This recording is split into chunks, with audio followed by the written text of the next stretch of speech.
ব্যৱস্থা মই কৰিম আৰু তেওঁ সেই সকলো ব্যৱস্থা কৰাৰ পাছতেই এই ঘটনা সংঘটিত হ'ল আৰু যেতিয়া জুবিন গাৰ্গৰ নাক আৰু মুখেৰে ফেন ওলাইছিলে তেওঁ কৈছিল যে এয়া গেষ্ট্ৰিকৰ সমস্যাত তেওঁ পৰিছে যদি তেওঁ গেষ্ট্ৰিকৰ সমস্যাত তেওঁ পৰিছে তেখেতক চিকিৎসালয়লৈ কিয় নিয়া নহল বিভিন্ন ধৰণৰ প্ৰশ্ন অৱতাৰণা হৈছে আৰু বৰ্তমানো SIT-য়ে জেৰা চলাই আছে আৰু দুদিনৰ পাছতে এই ছিংগাপুৰত থকা সেই অসমীয়াসকল আহি পেলাই ইয়াত উপস্থিত হ'বহি লাগিব তেওঁলোকে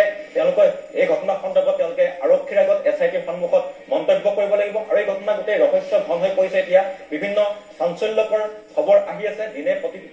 আৰক্ষীৰ যি জেৰা SIT-ৰ যি জেৰা সেই জেৰাত নতুন নতুন তথ্য এই মুহূৰ্তলৈকে আহি আছে কিন্তু শেহতীয়া যি খবৰ আহিছে যে বিষ খুৱাই হত্যা কৰা হৈছিল জুবিন গাৰ্গক আৰু সিদ্ধাৰ্থ শৰ্মা আৰু শ্যামকানু মহন্তই এই গোটেই প্লেনটো ৰচনা কৰিছিলে আৰু অসমতে এই ঘটনাৰ প্লেন ৰচিছিলে বুলি তেওঁ মন্তব্য কৰিছে কিন্তু বহিৰাষ্ট্ৰত নিহে তেওঁক এই বিষ পান কৰোৱাৰ কথা তেওঁলোকে ইতিমধ্যে উল্লেখ কৰিছে আৰু কিন্তু এই যে বহিৰাষ্ট্ৰত যি ঘটনা সংঘটিত হ'ল সেই ঘটনা অসমতে ৰচনা কৰিছিল বুলি সিদ্ধাৰ্থ শৰ্মা আৰু শ্যামকানু মহন্ত ৰচনা কৰিছিল বুলি ইতিমধ্যে SIT-ৰ সন্মুখত এই বিস্ফোৰক মন্তব্য কৰিছে শেখৰজ্যোতি গোস্বামী আৰু শেখৰজ্যোতি গোস্বামী হৈছে জুবিন গাৰ্গৰ ৰেকৰ্ডিষ্ট এজন বাদ্যযন্ত্ৰী আছে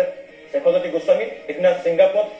ছিংগাপুৰলৈ যোৱাৰ সময়ত শেখৰজ্যোতি গোস্বামী আছে জুবিন গাৰ্গৰ লগত আৰু এতিয়া SIT-ৰ সন্মুখত এই বিস্ফোৰক স্বীকাৰোক্তি দিছে শেখৰজ্যোতি গোস্বামী